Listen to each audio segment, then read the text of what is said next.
Très chers amis, après la fraude des 3 dimensions, l'incursion ésotérique en 4e dimension et notre ami Poincaré, je vous propose de clore cette petite série mathématique, philosophique, spirituelle, enfin en tout cas interrogative sur la nature de la réalité, avec cette émission que j'avais préparée pour vous il y a déjà un petit moment et que je vous laisse découvrir. Nous avons tenté une percée hors des géométries euclidiennes, n'est-ce pas ? Eh bien, continuons encore un tout petit peu, tant que nos neurones nous le permettent. Et ce n'est pas une mince affaire que d'essayer de comprendre ces choses-là.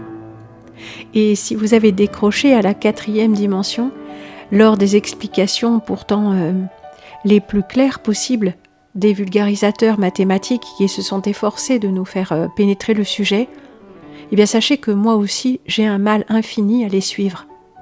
Mais ce n'est pas une raison.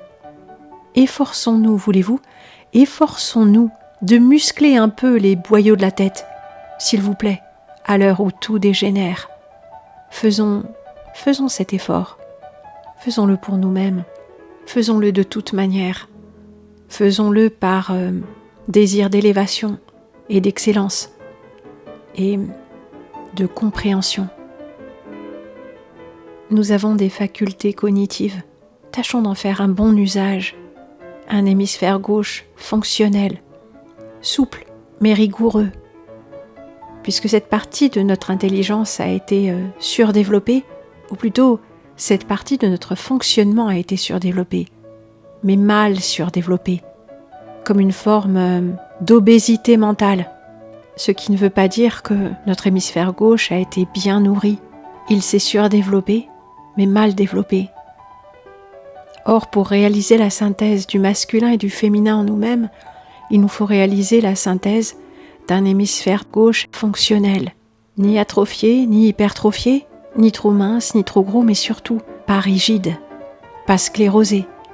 Et de même pour notre hémisphère droit, n'est-ce pas ? Et pour réaliser cette synthèse, et pour que le courant passe entre l'un et l'autre, encore faudrait-il que l'un et l'autre fonctionnassent correctement. N'est-il pas ?